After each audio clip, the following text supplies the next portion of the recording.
Et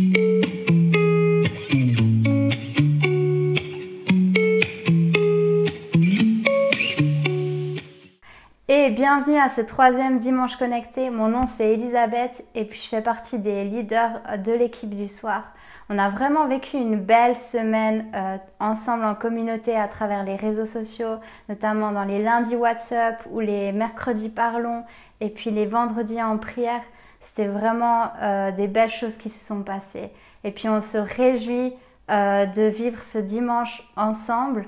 On va aussi avoir un dimanche un peu différent des deux derniers dimanches. Roulement de tambour. On va avoir des réponses d'abord à tes questions par Yves. Il y a certaines personnes qui ont posé des questions cette semaine, que ce soit par mail ou par les réseaux sociaux. Et puis Yves il va répondre à ça. Et ensuite, la deuxième chose, c'est qu'on va avoir une capsule louange guidée par Nadège et Jonas. Mais avant de te laisser avec Yves, j'aimerais t'encourager sur deux choses. La première, c'est de se tenir en prière avec nous. On croit qu'il y a beaucoup de batailles qui se remportent à travers la prière. Et puis, je crois que c'est un temps où il y a beaucoup de choses qui se passent. Et c'est important de se rappeler qu'on doit prier et se tenir là-dedans. Je t'encourage à prier pour le corps médical, pour les personnes qui ont été touchées par le coronavirus et aussi les familles qui ont pu vivre des pertes. Prie pour ces gens-là et puis t'encourage à nous rejoindre le vendredi matin pour ce vendredi en prière où on prie tous ensemble. La deuxième des choses, c'est j'ai envie de t'encourager à développer un cœur généreux. Et Raph, il nous a challengé là-dedans par rapport à se questionner sur pourquoi on donne et comment on donne. Et je t'encourage à te questionner encore là-dessus, mais aussi à te mettre en marche. Et comment est-ce que tu peux donner, comment est-ce que tu peux mettre l'intérêt de l'autre avant le tien, parce que c'est ça la générosité en fait. Si tu veux nous soutenir aussi en tant qu'église, tu peux donner par Twint et puis tu peux donner aussi à travers le compte IBAN. Voilà, merci de nous rejoindre encore pour ce temps-là et puis je vais laisser la place tout de suite à Yves.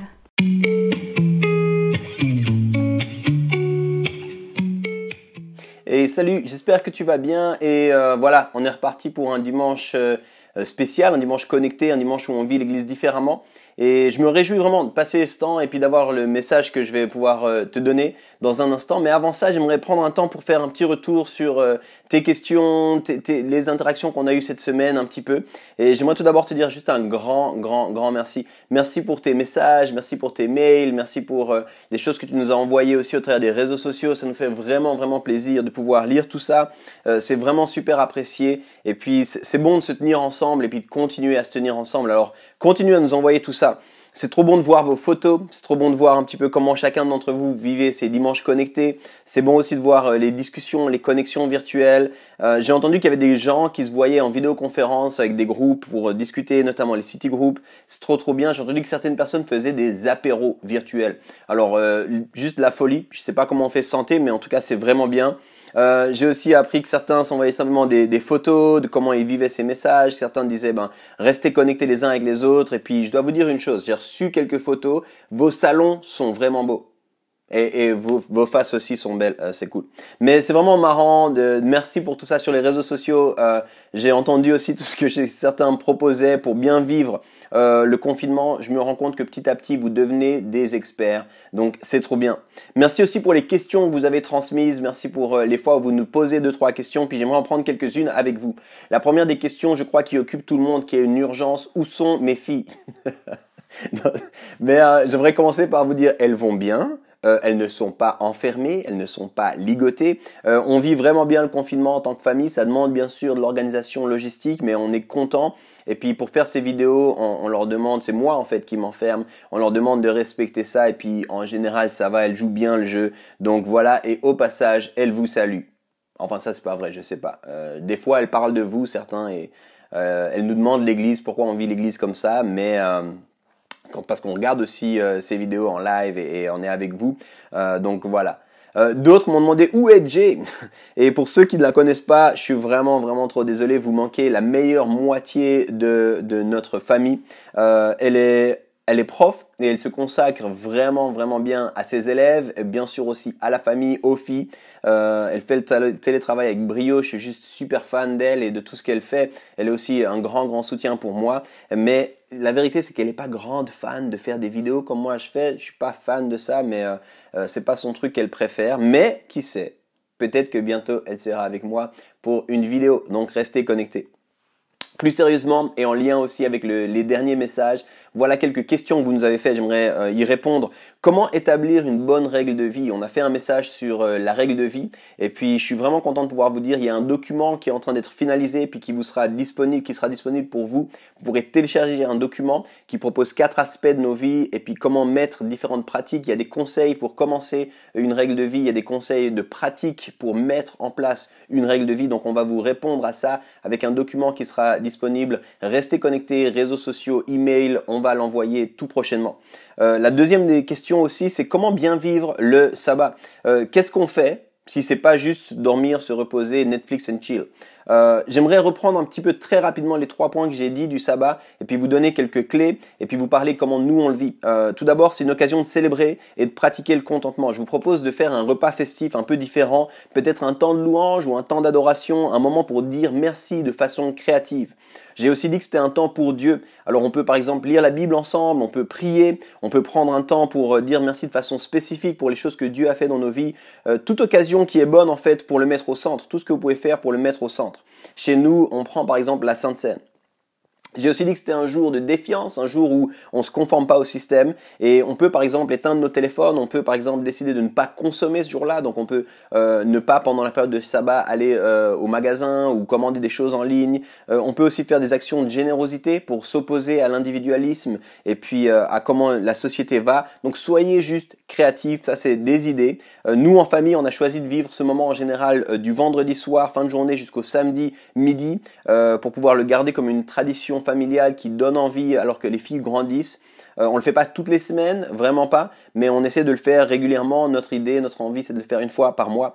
On prend un bon repas, on a un temps de célébration, c'est vraiment un temps à part, en général à part pour de la musique, parce que maintenant la musique est sur nos téléphones, mais il n'y a pas de téléphone. On prend la Sainte Seine, comme je vous l'ai dit avant, on regarde aussi des photos, souvent des albums photos, soit des photos qu'on imprime durant la semaine puis qu'on colle ensemble dans un album, ou alors des albums photos de quand nous on était plus petits. On rappelle aux filles leur signification de leur prénom, on prie pour elles, pour leur destinée.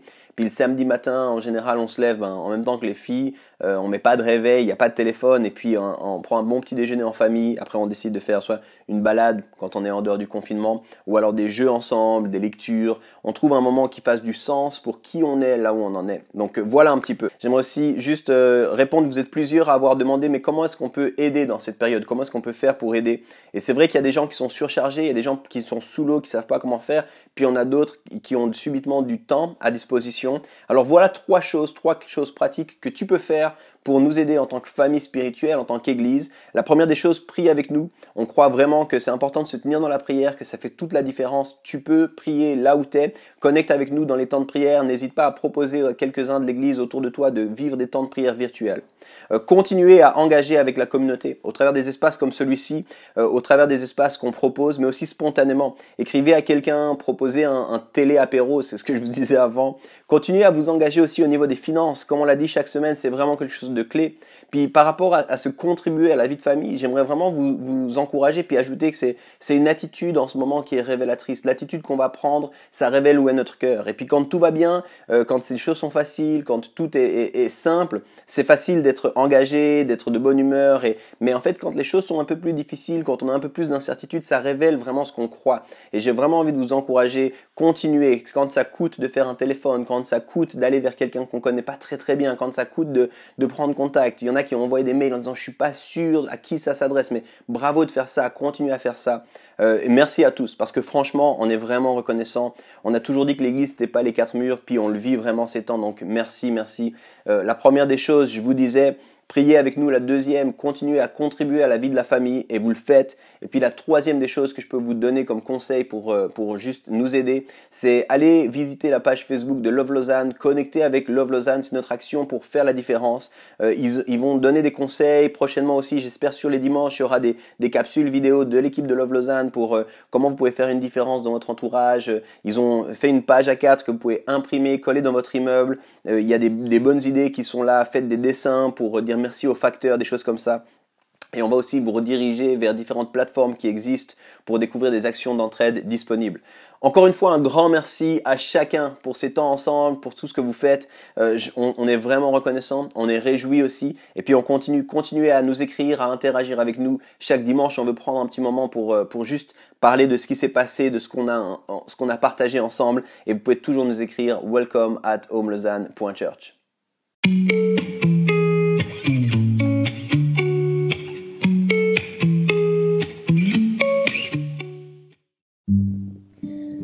Alors bonjour à tous, c'est une joie pour nous de prendre ce temps de louange avec vous ce matin. Et puis avant qu'on puisse commencer, j'espère vraiment que ce temps de louange va être un moment béni pour vous, pour vos familles, là où vous êtes, peu importe la tenue dans laquelle vous êtes actuellement. Je prie vraiment que ce soit un temps où vous puissiez élever vos voix et puis que ce soit un temps où on puisse juste regarder à Dieu. Et avant de commencer, je voulais vous partager un verset. En fait, on a suivi un plan de lecture ensemble cette semaine. J'espère que tu en as fait partie. Si ce n'est pas le cas, il y en aura d'autres encore pendant ce confinement où tu pourras suivre avec nous. Et puis, il y a vraiment un verset cette semaine qui a parlé à mon cœur. Et puis, j'aimerais vous le lire. Il se trouve dans Romains 15, c'est le verset 13. Et ça dit « Que Dieu, la source de l'espérance, vous remplisse d'une joie et d'une paix parfaite par votre foi en lui, afin que vous soyez riches d'espérance par la puissance du Saint-Esprit. » Et vraiment, c'est ma prière ce matin, c'est qu'on puisse juste tourner nos regards vers Dieu, et puis alors qu'on tourne nos regards vers lui, il va nous remplir de joie, de paix, parce qu'on a cette espérance en lui. Et vraiment, on veut le proclamer ce matin, on veut le chanter ensemble. Alors que vous puissiez, devant votre écran, chanter avec nous.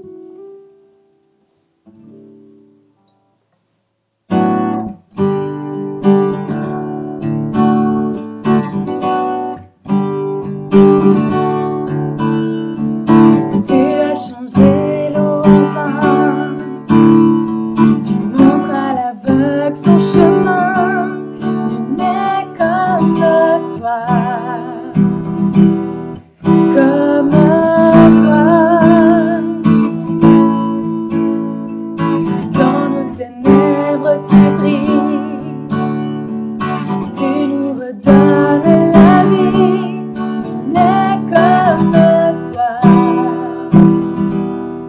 comme toi. Notre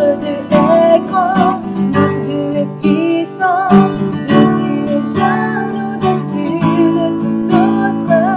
Notre Dieu guérit, puissant et l'agit, oh Dieu, oh Dieu.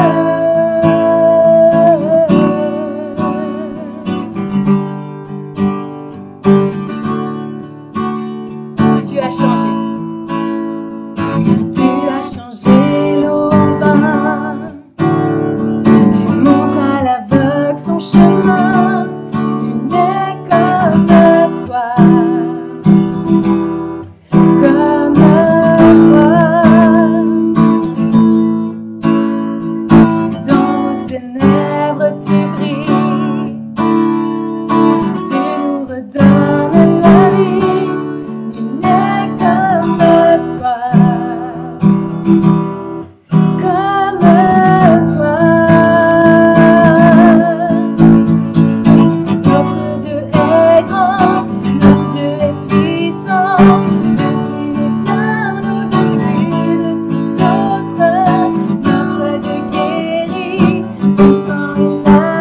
Oh Dieu, oh Dieu.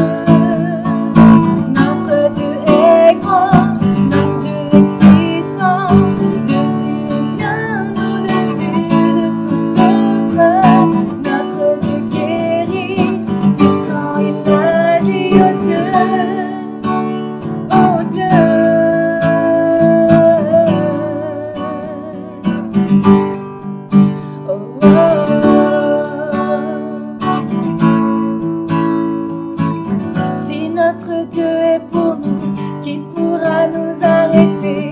Et si Dieu est avec nous, qui sera contre nous? Si notre Dieu est pour nous, qui pourra nous arrêter? Et si Dieu est avec nous, qui sera contre nous?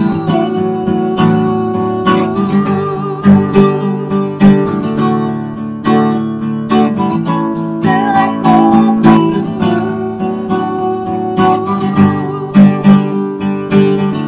Personne.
Seigneur, ce matin, je veux juste te dire merci, Seigneur, parce que on a cette grâce, cette chance de pouvoir placer notre espérance en toi, Seigneur. Et ce matin, je veux juste être rempli de joie, Seigneur, à l'idée de savoir que tu es Dieu, tu es tout-puissant, tu es merveilleux, tu fais des miracles, Seigneur Jésus, et je veux le proclamer aujourd'hui, tu fais des miracles, Seigneur Jésus.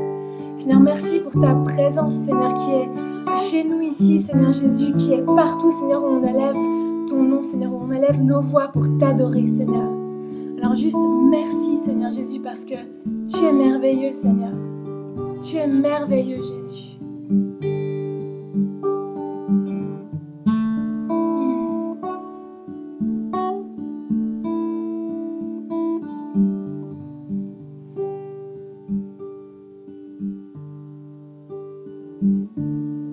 Tu es notre espoir, rien n'a plus de valeur, rien n'est aussi grand et rien n'est plus beau que ta présence.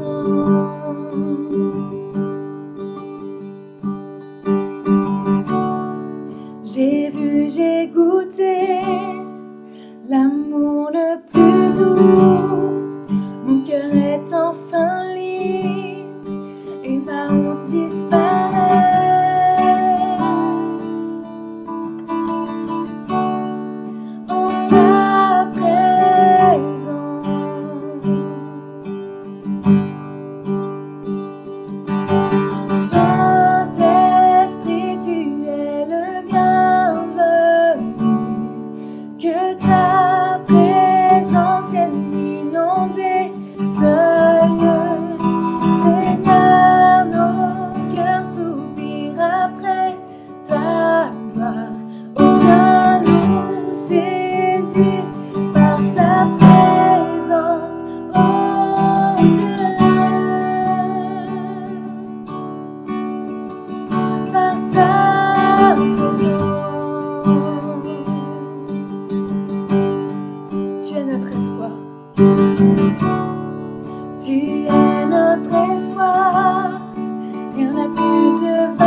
plus sensible à ta présence, que nous vivions les merveilles de ta bonté, que nous soyons plus sensibles à ta présence, que nous vivions les merveilles de ta bonté, que nous soyons plus sensibles à ta présence, que nous vivions les merveilles de ta bonté, que nous soyons plus sensibles à ta présence, que nous vivions les merveilles de ta bonté.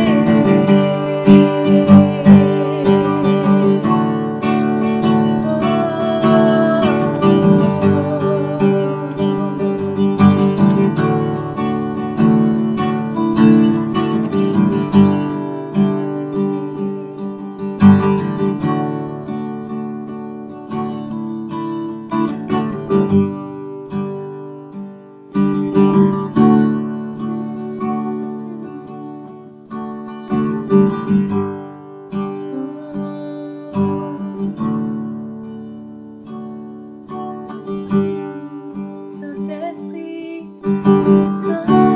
Saint-Esprit, tu es le bienvenu.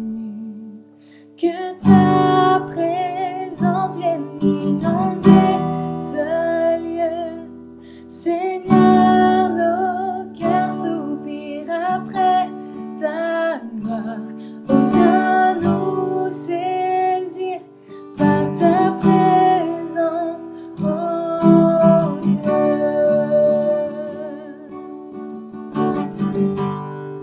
Par ta présence, oh Dieu.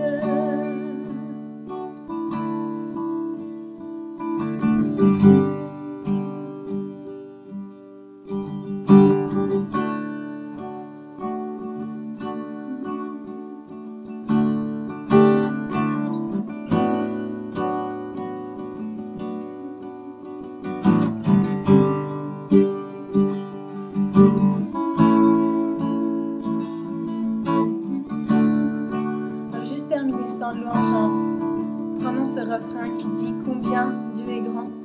Et j'aimerais vraiment vous encourager à chanter là où vous êtes en ce moment, de proclamer que Dieu est grand, Dieu est plus grand que tout, et qu'un jour tous verront qu'il est grand et qu'il est merveilleux. Combien Dieu est grand, chantons-le combien Dieu est grand, et tous verront combien Dieu est grand,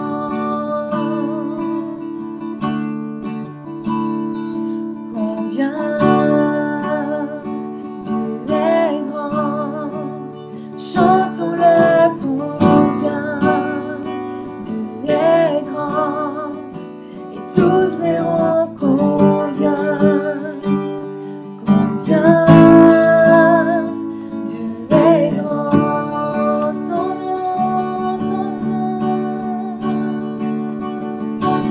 nom est tout puissant, digne de louange. Je chanterai combien Dieu est grand.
Voilà. Si tu nous rejoins, si tu es un régulier, si tu ne nous connais uniquement que sous ce format appelé Dimanche Connecté, juste qui que tu sois, en fait, merci de prendre ce temps avec nous. On croit de tout notre cœur, en fait, que Jésus est une merveilleuse nouvelle. On croit qu'il est Dieu, qui veut vivre une relation avec nous. On est une église, en fait. Nous sommes, Home, une église qui vit une période de confinement. Et puis on continue à explorer dans cette période qui est Dieu, afin de pouvoir découvrir toujours plus qui nous sommes en lui, et puis comment l'incarner, et puis comment le présenter au monde qui nous entoure. En tant qu'Église, on prend le temps d'aborder des séries, et puis c'est sur une période donnée, 4 à 6 semaines environ, on prend un thème qu'on creuse ensemble. En ce moment, ces dernières semaines, on est dans un thème qu'on a appelé No Rush, c'est-à-dire pas de stress, si on veut le dire simplement. Puis le timing avec le confinement, il n'était pas du tout pensé, mais ça se trouve que c'est bien en fait, parce que durant ce confinement, tous nos rythmes sont revus. On est obligé de modifier, de vivre à une autre allure, et je crois que c'est une bonne période en fait pour prendre des décisions sur comment on va vivre après le confinement, parce qu'il y a un après le confinement. No Rush, c'est l'envie de prendre le temps de s'arrêter, de ne pas simplement courir pour courir. On est dans une société dans laquelle nous sommes toujours invités à faire plus, toujours plus, toujours plus vite, puis on a un peu le tournis. Et certains parlent de ça comme la culture du stress et de l'agitation. En fait, il n'y a jamais eu autant de dépression, de burn-out, on n'arrête pas le progrès technologique, et pourtant, on regarde au quotidien, puis l'impression générale, c'est qu'on n'a jamais assez de temps. Alors ça a plein de conséquences à plein de niveaux, et ça a aussi des conséquences au niveau spirituel, ça a des répercussions pour nos âmes. J'avais cité ça au tout début de la série. Dallas Willard, qui est un philosophe et un écrivain américain, dit « Le stress et l'agitation sont les ennemis les plus importants de notre époque ». Je répète, je trouve vraiment bon, le stress et l'agitation sont les ennemis les plus importants de notre époque. Dans la série, j'ai proposé de définir aussi la spiritualité comme ça. La spiritualité, c'est la capacité de recevoir et de donner de l'amour, avec Dieu d'abord et avec les autres aussi. Puis je crois en fait que dans les vies stressées qu'on mène, ça nous aide pas en fait d'aller dans ce sens. On veut découvrir alors comment développer des vies no rush. Si vous n'avez pas pu entendre les derniers messages, ils sont disponibles sur notre page YouTube. Vous pouvez aussi prochainement les écouter en podcast. N'hésitez pas à vous mettre à jour, puis comme ça vous allez bien comprendre. C'est toute une série qui fonctionne ensemble.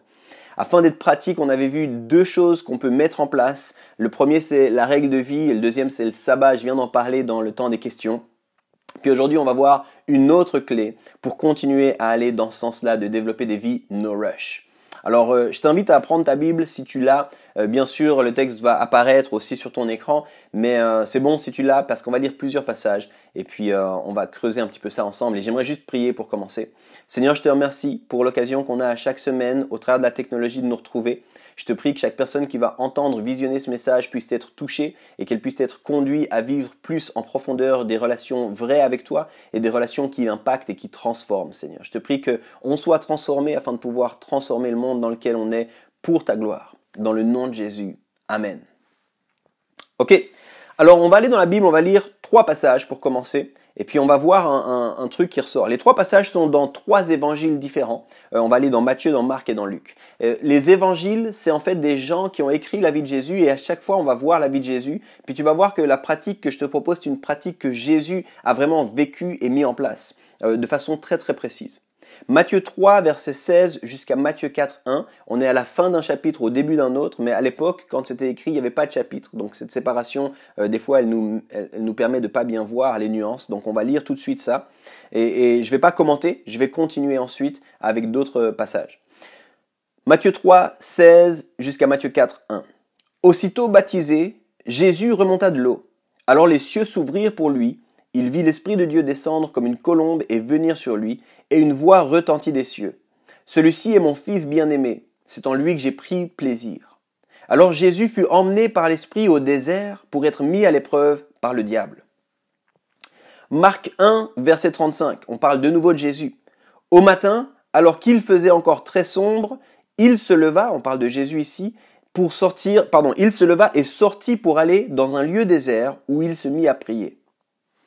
On lit maintenant Luc 5, les versets 15 et 16. On parlait de lui de plus en plus, on parle toujours de Jésus. De grandes foules de gens se rassemblaient pour l'entendre et pour être guéris de leur maladie. Mais lui, Jésus, se retirait dans les déserts et priait.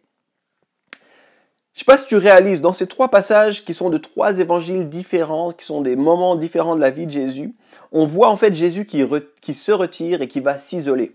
C'est une pratique qui est connue dans le christianisme, dans l'histoire du christianisme, qu'on a appelé le silence ou la solitude, et certaines traditions l'ont aussi appelé le lieu secret.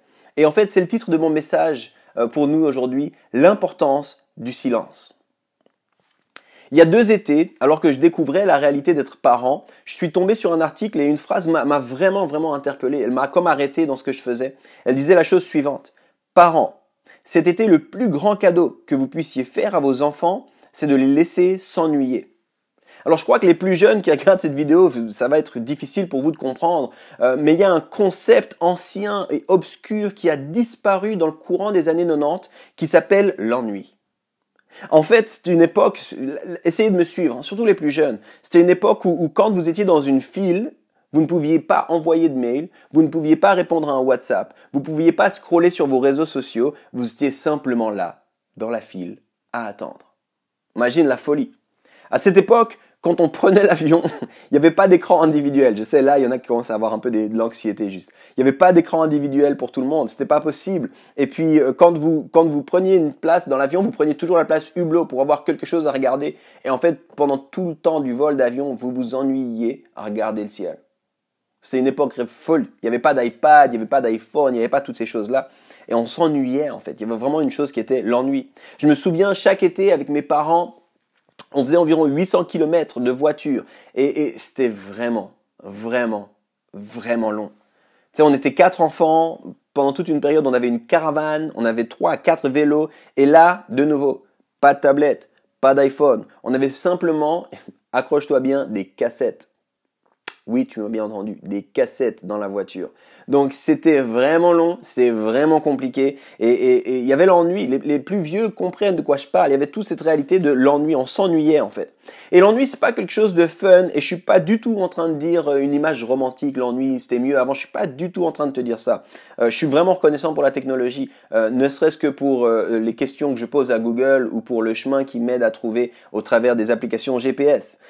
Mais je crois que ces espaces d'ennui en fait, ces temps sans stimulation, c'était comme des portails, comme des lieux, comme des espaces qui nous permettaient de nous connecter au divin. En fait, on pouvait être à l'écoute de Dieu parce qu'on était dans des zones de silence, dans des zones où il n'y avait pas de stimulation, ou très peu de stimulation. Vous connaissez sans doute tous Martin Luther King Jr., c'est une figure de la lutte pour les droits civiques aux États-Unis. Et durant sa vie, il a fait face à la persécution, il a eu des menaces de mort, il a eu l'anxiété, il a été en prison. Et un de ses biographes nous donne le détail que dans une de ces nuits, il n'arrivait pas à trouver le sommeil. C'était une nuit juste avant une journée vraiment importante pour lui. Je te passe les détails. Mais Martin Luther King était rempli de doutes, de peur pour sa vie, il avait peur pour ses proches. Et puis là, au milieu de la nuit, il s'est levé, il a fait un café. Et dans le silence de la nuit, il a prié. Et puis il dit lui-même qu'il a entendu Dieu et que Dieu lui a dit « Lève-toi pour la justice, lève-toi pour la vérité et sache que je serai avec toi jusqu'au bout. » Tu sais, on aime ce genre d'histoire parce qu'on connaît la suite, on connaît le discours « I have a dream », on connaît tout ça. Mais j'ai envie de te poser une question. Et si Martin Luther King Jr. avait eu un iPhone? Juste réfléchis avec moi à ça. Est-ce qu'il aurait trouvé le courage pour continuer son combat? Est-ce qu'il aurait trouvé le courage pour avoir la confiance? Ou est-ce qu'il aurait simplement reçu un mail de plus qui était une menace de mort? Est-ce qu'il aurait reçu simplement un message de quelqu'un qui dit « Écoute, demain il y a trop de risques, je ne viendrai pas ». Est-ce qu'il serait tombé sur un news alert Twitter et un nouvel article raciste? Je ne sais pas. Je ne sais pas. Comment est-ce qu'il aurait réagi s'il avait eu un iPhone? Je te pose cette question parce qu'aujourd'hui on ne s'ennuie plus. Aujourd'hui il n'y a plus le silence de la nuit. C'est pas vraiment grave en soi, mais en fait on est constamment distrait. On est dans une culture, je l'ai dit plus tôt, de l'agitation et du stress. Il n'y a pas d'espace de silence, il n'y a pas d'espace de solitude. Et je me demande si ça ne nous rend pas incapables d'être simplement présents. Microsoft a publié une étude en 2015 qui met en lumière que 77% des gens disent « Quand rien n'occupe nos pensées, la première chose qu'on fait, c'est prendre notre téléphone portable ». Au début des années 2000, il y a une expression qui est arrivée dans le monde de la recherche, c'est le syndrome des vibrations fantômes. Là, je sais que plusieurs, vous commencez à sourire, vous savez de quoi je parle. Il s'agit d'une expression pour décrire en fait une impression que notre téléphone sonne ou vibre quand en fait rien ne se passe. C'est vraiment bizarre. C'est un peu marrant parce que presque tout le monde va dire « Ah, mais je l'ai déjà vécu ». En fait, les études nous disent 80% des personnes ont déjà vécu ça une fois. Mais en fait, il y a deux choses qui sont importantes à réaliser. Plusieurs chercheurs disent c'est la preuve que nos téléphones portables deviennent une extension de notre corps. Parce qu'on sent le téléphone portable, même quand il ne bouge pas, on a l'idée du téléphone portable. Et la deuxième chose qui est dit, c'est que cette impression, elle est due à une anticipation d'un fait désiré. On aimerait que notre téléphone sonne. En fait, plusieurs sont d'accord de dire on est rendu à un stade où quand tu es dans la même pièce que ton téléphone, c'est comme si ton téléphone te criait « Prends-moi ». Dans la Silicon Valley, c'est là où se trouvent les entreprises comme Google, Facebook, Apple, qui sont en Californie, un lieu de la technologie. Il y a plusieurs personnes qui ont commencé à parler d'une nouvelle mode, c'est le jeûne de dopamine. En fait, c'est pour encourager les gens à se couper de tous les écrans, de tous les téléphones, de tout le digital pendant en général 24 heures. Puis les gens, ils ont commencé à le faire parce qu'ils disaient qu'ils étaient tellement chargés d'informations et de distractions qu'ils vivaient plus la libération de dopamine. Et là, j'entre pas dans les détails, mais tous ces outils, toute cette technologie, elle est construite pour créer en nous quelque chose qu'on appelle la libération de la dopamine, qui est quelque chose de naturel, qu'on sécrète naturellement. Puis en fait, il disait, on se rend même plus compte que ça arrive. On est trop bombardé d'informations. Le problème principal de tout ce que je te dis là, c'est que ça nous enlève la possibilité d'être simplement présent. On n'arrive plus à être présent. On est trop distrait. On n'est plus présent dans le moment qu'on vit. On n'arrive plus à être présent pour les gens qui nous entourent. On n'arrive plus à être présent pour soi-même. Et finalement, on n'arrive plus à être présent pour Dieu. Donc on est finalement là, physiquement on est là, mais à l'intérieur, en fait, on est absent, on est vidé. Je te pose la question, comment est-ce qu'on fait pour avoir une vie spirituelle réelle, un lien avec Dieu, un lien avec les autres? Comment est-ce qu'on est capable de donner et de recevoir l'amour si on ne sait plus être présent? Il y a Andrew Sullivan qui a écrit un article qui s'appelle « I used to be a human being ». J'étais un être humain. Et en fait, il sortait d'une période de détox digital. C'était quelqu'un qui était dans un tel confinement, dans un tel problème avec tout ce qui était du digital. Il a dit, je vais faire une détox digitale. Je vais aller dans un lieu où il n'y a pas d'écran, pas de stimulation digitale. Et voilà ce qu'il dit quand il ressort de là-bas. La raison qui fait que nous vivons dans une culture avec toujours moins de foi, ce n'est pas parce que la science a prouvé l'improuvable, mais parce que le bruit sourd de la société séculière a retiré le calme nécessaire pour que la foi puisse se former et être créée. C'est vraiment intéressant. Quand il était là-bas, il était athée quand il est entré, et puis il avait quitté en fait la foi, il avait grandi dans l'église catholique, et en fait, au travers de ce silence, au travers de ce calme, il a commencé à réaliser, mais ça me rappelle des choses. Avant, je vivais quelque chose d'autre, ça me rappelle des souvenirs d'enfance, de sérénité, de calme, et puis de sens du divin. Et en fait, lui, il dit, le problème, c'est pas la science qui répond à toutes les questions. Le problème spirituel, c'est qu'il y a tellement de bruit ambiant qu'on peut plus se connecter avec le spirituel. Et puis, il continue un peu plus loin avec une phrase qui me hante depuis que je l'ai lue. Franchement, cette phrase me travaille chaque jour depuis que je l'ai lue. Si les églises réalisaient que la plus grande menace à la foi aujourd'hui n'est pas l'hédonisme, mais la distraction, peut-être qu'elle pourrait être pertinente pour une génération fragile, fracturée et digitalisée.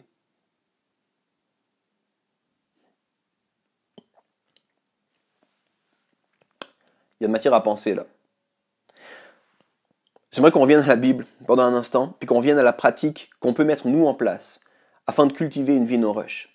Cette pratique, je l'ai dit, on l'appelle le silence et la solitude. Certains en parlent comme le lieu secret. Moi, je vais y faire référence avec les 3 expressions. Plutôt, j'ai lu des passages où on voyait Dieu qui se retirait. C'est Jésus qui se retirait dans le désert. Et puis le mot pour désert ou lieu désert, en grec, c'est eremos. Eremos, c'est traduit par désert, c'est vrai, lieu retiré, lieu loin du reste. Certains en parlent aussi simplement comme un lieu sans stimulation, comme un lieu de silence, justement. On a lu Luc 5, et puis certaines traductions dans Luc 5 disent quant à Jésus, il se retirait régulièrement dans des lieux déserts. Dans l'évangile de Luc, quand tu prends seulement l'évangile de Luc, il y a 9 références au fait que Jésus se retire. Donc je te disais, c'est vraiment un rythme de vie que Jésus semble avoir adopté. Ce qu'on a lu en fait ici, je te le rephrase maintenant avec d'autres mots, mais il vient d'être baptisé, il va partir dans sa mission, et puis en fait l'Esprit lui dit va dans le désert. Ensuite, on a lu dans Marc, au tout début de son ministère, si tu lis Marc, tout début, Marc 1, tu vas voir, il a une journée incroyable, il rencontre du monde, il a des miracles, il y a des guérisons qui se passent, et juste après, le lendemain matin, il se retire dans un lieu désert, Eremos. Luc 5, je viens d'y faire référence juste avant, De nouveau, il vient de vivre un miracle incroyable. Il dit au gars, ne parle pas de moi, ne parle pas de moi. Et puis en fait, on nous dit, tout le monde veut venir vers lui, tout le monde entend parler de lui. Et qu'est-ce que Jésus fait? Il se retire dans le Érémos, lieu désert. Il semble que Jésus il a comme une manière de faire les choses vraiment différemment de nous. Il est vraiment différent de nous. Nous, je sais pas, je me dis si les gens commencent à suivre, j'ai envie d'être là pour les gens. Lui, il dit non, ça devient de plus important, je me retire. Puis il y a plusieurs théologiens qui disent plus son ministère avançait, plus sa vie, sa mission avançait, plus il était connu, plus il devenait une figure connue, plus il se retirait. On va regarder qu'est-ce que Jésus dit lui-même quand il nous enseigne à prier. Et c'est un autre passage, c'est dans Matthieu 6, les versets 5 et 6. Il dit la chose suivante. Quand vous priez, ne faites pas comme les hommes faux. Ils aiment prier debout, dans les maisons de prière et au coin des rues, pour que tout le monde les voie. Je vous le dis, c'est la vérité, ils ont déjà leur récompense. Mais toi, quand tu veux prier, va dans la pièce la plus cachée de la maison, ferme la porte et prie ton Père qui est là, même dans cet endroit secret. Ton Père voit ce que tu fais en secret et il te récompensera. C'est vraiment intéressant, la pièce la plus cachée, cet endroit secret. Jésus, quand il dit pas si vous priez, il dit quand vous priez. Et puis là, il ne nous dit pas qu'est-ce qu'on doit dire dans la prière, mais il nous dit comment est-ce qu'on doit prier. Puis il dit retirez-vous. Retirez-vous quand vous priez, allez dans le lieu secret. Avec ce message, avec cette vie no rush, j'aimerais vous aider notamment à cultiver un goût et une envie pour le lieu secret, un lieu de silence et de solitude alors qu'on vit dans un monde de distraction et de bruit. Le silence, comme je l'ai exprimé jusqu'ici, il faut qu'on réalise qu'il a deux aspects. Il y a d'abord le silence extérieur, puis il y a le silence intérieur. Le silence extérieur, c'est assez facile. Tu coupes ton téléphone, tu arrêtes la musique, tu demandes à ton coloc, tais-toi maintenant, s'il te plaît, fais ça avec ton coloc, pas avec ton époux, pas avec ton épouse. Tu peux sortir dans la forêt aussi simplement, tu peux te retirer, c'est pas trop difficile d'avoir un temps de silence extérieur. Le silence interne, c'est tout autre chose. Le silence à l'intérieur, c'est compliqué. Je sais pas si tu as déjà réussi à arrêter le flot de notre pensée. Tu sais, notre pensée, on y va, on pense. La plupart des gens, quand ils essaient d'être calmes, quand ils essaient de faire silence à l'intérieur, en fait, c'est la folie, ça va dans tous les sens. Tu pensais que tu étais calme, en fait, là, d'un coup, tu es là, ah, qu'est-ce qui se passe? On pense à plein de choses, on réfléchit, on se dit « Ah, mais j'ai oublié ça dans ma to-do », on se rappelle un message qu'on doit écrire, on imagine la fin d'une série, « Ah, c'était cliffhanger, qu'est-ce qui va se passer après ?» Et c'est difficile, en fait, pour notre esprit de se calmer. J'aimerais qu'on est entre nous pendant un petit moment comme ça, que toi et moi qui visionnent, et les quelques autres qui regardent cette vidéo. Mais combien de fois tu t'es dit « Ok, je vais être calme, je vais prier », et au moment où tu commences un peu à prier, puis après tu es en train de te dire « Il ne faudrait pas que j'oublie les carottes demain ». Ah ouais, il y avait aussi, ouais, c'est juste les pommes de terre. Ouais, je me demande si le poulet est toujours en action. Tu sais, au milieu de ta prière, c'est bam, complètement parti dans autre chose. Tu penses au mail que tu n'as pas fini, tu penses à la discussion que tu aimerais avoir avec X. Encore une fois, juste imagine qu'on est juste toi et moi pendant un moment, mais est-ce que toi, ça t'est aussi arrivé? Ces moments où tout seul, tu fais une conversation dans ta tête avec quelqu'un. Tu sais, c'est quelqu'un que tu n'es pas en accord avec cette personne, et puis tu fais une conversation fictive. Puis dans ta conversation fictive, tu es le maître de l'explication. Puis l'autre, il dit « Ah, mais tu avais raison, je te demande pardon, je vois la vie comme toi. » Voilà.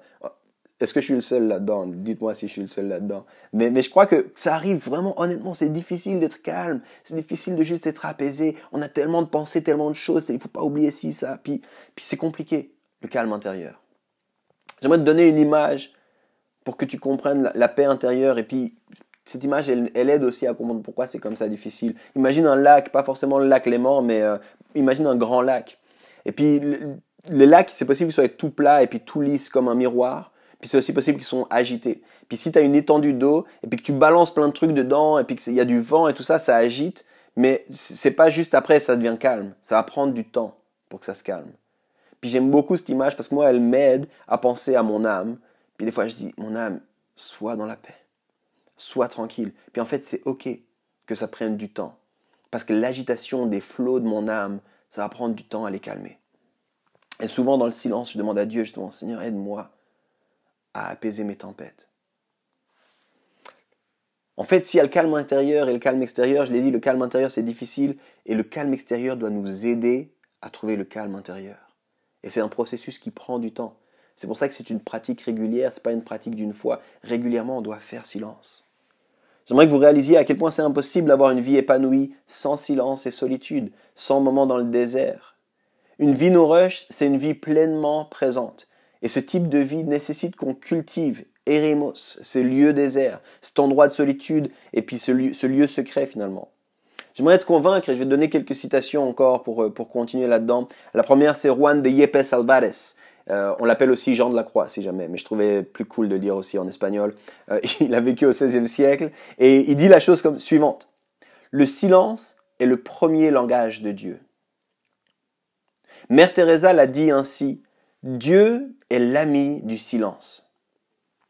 Richard Foster, qui est un théologien plus contemporain, plus récent, il dit « Notre adversaire, le diable, est un expert dans 3 choses, le bruit, le stress et la foule. » Cette idée, elle est aussi présente chez C.S. Lewis, un autre théologien, et dans son livre intitulé « Tactique du diable », où il met en scène, c'est un livre fictif, imaginaire, mais il met en scène un démon qui apprend à un autre démon les choses. Il dit la chose suivante, « On sert le royaume du bruit ». Je me demande si on réalise qu'il existe quelque chose qu'on appelle le capitalisme digital et dans lequel on nous impose un bruit constant, toujours plus fort. Et est-ce qu'on réalise à quel point ça nous rend incapables d'être simplement présents?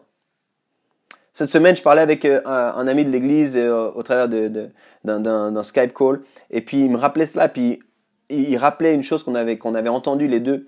Il me disait, le plus grand ennemi du chrétien, c'est pas forcément le libéralisme ou le monde. Parfois, notre plus grand ennemi, c'est simplement notre iPhone.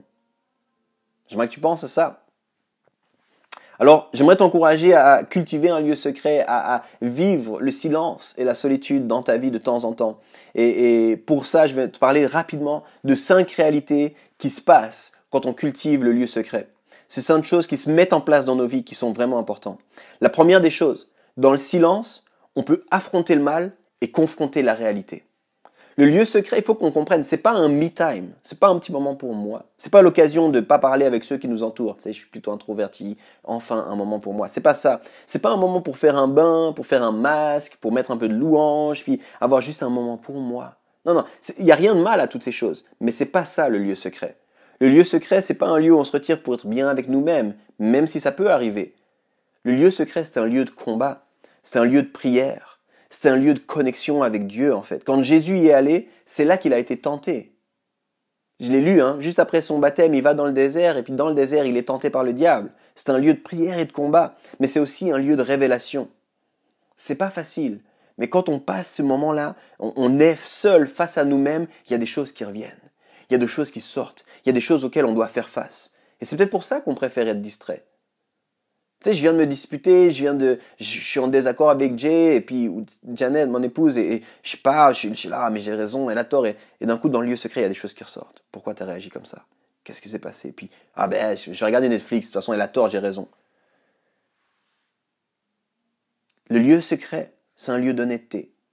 C'est pour ça qu'on est tellement mal à l'aise avec le silence. Dans le silence, il faut que quelqu'un couvre le silence, C'est important de cultiver un lieu secret, c'est important de régulièrement avoir des temps de silence et de solitude parce qu'en fait, ça nous permet d'affronter le mal et de confronter la réalité.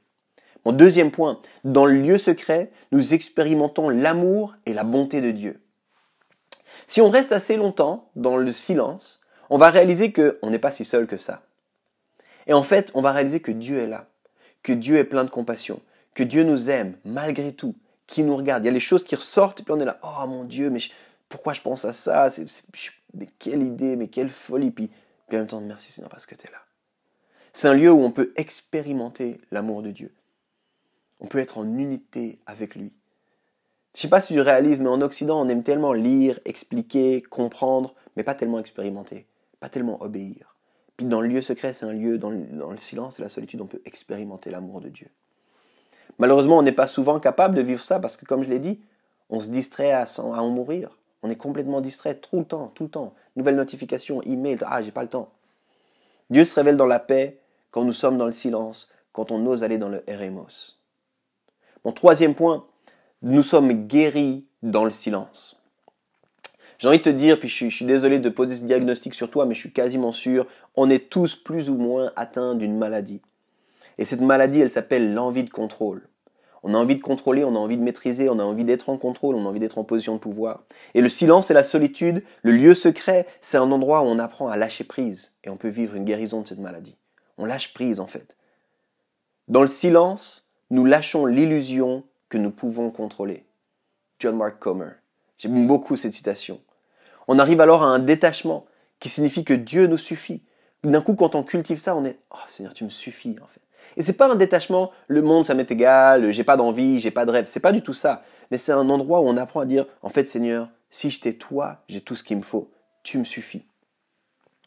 Je crois que c'est aussi ce que Jésus nous apprend. Vers la fin de sa vie, il va vivre un dernier repas, et puis on va en parler la semaine prochaine avec Pâques. Il vit un dernier repas, et puis après il y a un de ses disciples qui part pour le trahir puis le vendre, et puis ensuite il se retrouve avec 11, et puis il dit gardez-moi dans la prière, c'est difficile ce qui arrive, puis après il en prend 3, puis il dit priez avec moi, puis après il se retire un petit peu plus, Érémos encore une fois, et là il prie avec Dieu.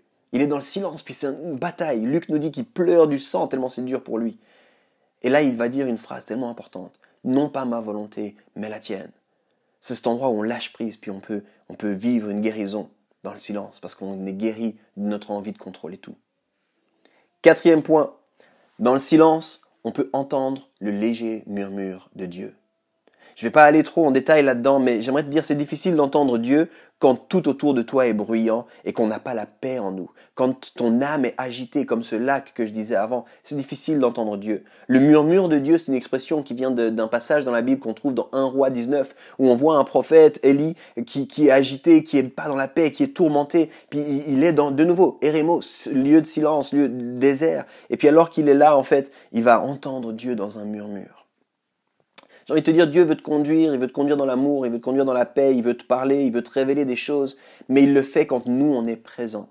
Et on ne peut pas être présent avec lui si on est constamment distrait. C'est pour ça que Ignace de Loyola, un autre espagnol du XVIe siècle, a dit « Essayez toujours de garder votre âme en paix et dans la sérénité ». C'était un encouragement, il disait « Il faut que vous gardiez votre âme dans la paix et la sérénité ». Si tu étudies la Bible et toutes ces réalités de se retirer, d'aller dans le lieu désert, en fait, on voit qu'il y a deux choses qui ressortent quand on va dans le lieu secret. Le premier, c'est qu'on a un sens d'identité. D'un coup, on sait qui on est. On doute moins de qui on est parce qu'on a passé un temps de face à face avec Dieu. Et puis la deuxième des choses qui se passe, c'est qu'on a un sens de mission, de destinée. J'ai une raison pour laquelle je suis là. Certains, dans l'église, on appelle ça aussi, j'ai un appel, j'ai une raison d'être. Et ces choses-là, elles sont trouvées dans le lieu secret. Pense à Jésus. Et oui, il y a le baptême, il y a ce qu'il entend, mais après il va dans le lieu secret, il ressort. Et si tu lis quand il ressort du désert, on va aller de ville en ville, il sait ce qui se passe, il a un appel qui est clair. Le diable tente sur, mais est-ce que tu es vraiment, il sait qui il est, il sait pourquoi il est là. Paul, un des gars qui a écrit la plus grande partie du Nouveau Testament, il va aussi vivre 3 ans dans le désert d'Arabie, de retirement, de temps avec Dieu. Et il revient et il dit, moi je suis là pour annoncer la parole aux gentils, ceux qui étaient non-juifs. Il sait qui il est, il sait pourquoi il est là, il sait pourquoi il l'a envoyé. Élie, je viens d'en parler, destinée, identité. Jacob, la même chose. Moïse, dans le désert, buisson ardent. Bam, voilà qui tu es, voilà ce que j'ai pour toi. C'est vraiment des choses importantes. On peut y entendre le léger murmure de Dieu. 5e et dernier point, on peut alors revenir avec amour. L'idée du lieu secret, l'idée du silence et de la solitude, c'est pas tu te retires pour vivre comme un moine et t'as plus rien à faire avec le monde, vraiment pas. On y va pour pouvoir revenir. Le but, c'est pas de sortir du monde, c'est pas de jamais avoir de notification. Je suis pas en train de te dire jette ton téléphone, abandonne ça, c'est l'horreur. Non, je suis en train de te dire il faut que tu aies des temps de silence dans ta vie pour pouvoir mieux engager dans le monde, pour pouvoir être présent auprès des gens autour de toi. Je crois que le but, c'est de pouvoir revenir et d'aimer véritablement. Rappelle-toi la définition que j'ai dit de la spiritualité, c'est recevoir et donner l'amour de Dieu et aux autres. Et quand on fait ça, on est capable. Tu vois, le monde qui est distrait, qui a du bruit partout, et puis d'un coup, toi, parce que tu as cultivé ce lieu secret, tu as cultivé le silence, d'un coup, tu peux être présent pour tes amis. Tu peux être présent pour les gens qui ont besoin de toi. C'est pas du tout une pratique égocentrique, c'est pas pour nous. C'est pour le monde. C'est pour pouvoir mieux aimer le monde, mieux être présent dans le monde. Je me demande, les amis, vraiment, est-ce qu'on réalise l'importance et est-ce qu'on pratique la solitude et le silence dans nos vies? J'aimerais simplement terminer avec une dernière citation. Après, je vais te donner quelques clés pratiques et prier. On arrive à la fin. Cette dernière citation, elle est de Miles Davis. Si tu ne connais pas Miles Davis, crois-moi, je prie maintenant pour toi. Alors, c'est un musicien jazz hors pair. Va Google Miles Davis dès qu'on a fini ça, là, dès que le culte est terminé, là, va regarder qui c'est. Il dit la chose suivante. La véritable musique est le silence. Toutes les notes ne font qu'encadrer le silence. J'aime beaucoup cette citation Puis je te pose une question qui va avec alors. Quel genre de musique ta vie produit? S'il n'y a pas de silence dans ta vie, ce n'est pas de la musique que tu fais. Ce n'est que du bruit. J'aimerais terminer en te proposant des clés pratiques, 3 clés pratiques pour que tu puisses vivre le silence, la solitude, le lieu secret dans ton quotidien. La première de ces pratiques très simples, choisis de temps en temps d'éteindre ton téléphone. Je sais, concept fou, certains vous savez même pas comment on fait ça, mais on peut éteindre son téléphone et ça fait du bien. Deuxième des pratiques, commence tes journées par 5 ou 10 minutes de silence. Essaie de calmer ton âme. Essaie d'imaginer de voir ton âme au calme plat. Parle avec Dieu. Sois présent avec lui. Demeure en lui. Troisième des pratiques, n'hésite pas à inviter l'ennui dans ta vie. Certaines fois, plutôt que de mettre de la musique ou de mettre un podcast quand tu conduis en voiture, décide de rien mettre. Le silence, l'ennui. Si tu vas faire du sport, plutôt que de mettre encore une fois des écouteurs, silence, regarde la nature de Dieu. Waouh, merci Seigneur pour ça. La prochaine fois que tu vas dans une file d'attente pour attendre un café par exemple, fais juste ça, sois dans la file d'attente. Pas d'Instagram, pas de best coffee ever, pas de coffee specialty lover, pas d'hashtag, rien. Juste, je suis là. Pas de WhatsApp, pas de meme, pas de scroller dans tes réseaux sociaux. Juste, je suis là. Il y a du monde autour de moi. Waouh. Je me demande si on pourrait, parce qu'on s'ennuie un peu plus, voir ces moments comme des invitations à passer plus de temps avec Dieu. Je me demande si on pourrait pratiquer un peu plus le silence et la solitude dans nos vies. J'aimerais prier pour finir, les amis. Seigneur, je te remercie pour juste ce message qui vient et moi qui m'a vraiment bouleversé, qui a changé des choses dans ma vie, puis j'ai tellement pas assez vite entendu ça. Je te prie que plusieurs d'entre nous, plusieurs qui vont entendre ce message, puissent être touchés et réaliser que c'est une pratique qui est nécessaire afin de pouvoir être avec toi, Seigneur. Je te prie qu'on soit des gens qui aimons mieux le monde, qui soyons plus présents dans le monde parce qu'on est des gens qui savons cultiver ce retrait, cette solitude, ce silence. Je te remercie, Seigneur, parce que tu nous donnes tellement de clés dans ta Bible. Je te demande pardon pour toutes les fois où on passe à côté. Que ce soit pour nous une occasion de grandir ce matin. Et je te prie que ce qu'on vit tous comme confinement soit l'occasion de mettre en place des bonnes habitudes dans nos vies, afin que l'après-confinement soit différent dans notre façon de te suivre. Dans le nom de Jésus-Christ. Amen. Voilà les amis, on a encore quelques surprises, quelques éléments, mais merci de passer ces dimanches connectés avec nous. Continuez à nous écrire, à rester connectés, et on se réjouit vraiment de continuer à les construire avec vous. Vous faites la différence, on vous aime fort, à bientôt.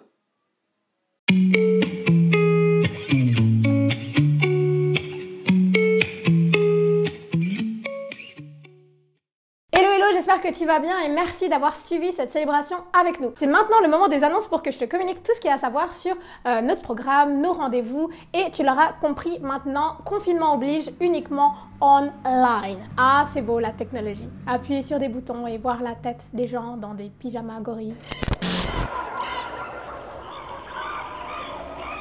La première info que j'ai à te donner, on te le dit, on te le répète, mais c'est super important, c'est reste connecté. Reste connecté. Reste connecté. Reste connecté. Reste connecté. Reste connecté. On aime savoir comment tu vas, comment tu vis cette période et tu peux rester connecté avec nous au travers de nos lundis WhatsApp, de nos mercredis parlons et de nos vendredis live de prière et tu peux toujours nous écrire à welcome@homelausanne.church. D'ailleurs, tu peux me dire dans le chat une chose que tu apprécies vraiment de faire pendant ce confinement. Ça peut être de la cuisine, ça peut être danser, faire des masques de beauté ou même discuter avec ton chat. On ne jugera pas. Mercredi, on aura notre moment Parlons et c'est un moment où des gens parlent et qui parlent de la thématique de Pâques. La conversation sera dispo sur YouTube dès 18h30, ne manque pas ça. On est confinés mais on veut rester en lien avec toi et pour ça, on va vivre des City Hubs confinés. Oui, t'as bien entendu, des City Hubs confinés. Ce sera des moments fun de partage en vidéoconférence Zoom avec la possibilité pour chacun de passer des petits moments en groupe de discussion. N'hésitons pas à nous rejoindre mardi à 18h et jeudi à 20h30. Je répète, mardi à 18h et jeudi à 20h30. Le lien est sur Instagram et sur notre site web. Pour l'instant, on a le lien pour le City Hub de mardi et dès mardi soir, on aura le lien pour le City Hub de jeudi soir. T'as compris quoi, comment, enfin voilà. Dimanche prochain, 12 avril, on se retrouve pour un dimanche connecté spécial Pâques et on est impatients de vivre ça avec toi, donc rejoins-nous. Comme toujours, si tu peux aider un voisin, quelqu'un de ton entourage, eh ben fais-le et continue de prier avec nous pour cette situation. Sinon, eh ben reste chez toi. Moi, je te fais des bisous et je te dis à tout bientôt.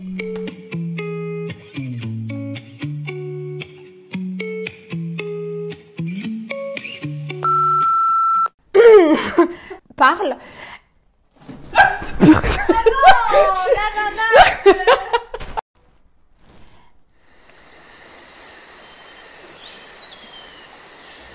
J'attends juste que tu me dises que c'est vendredi de prière.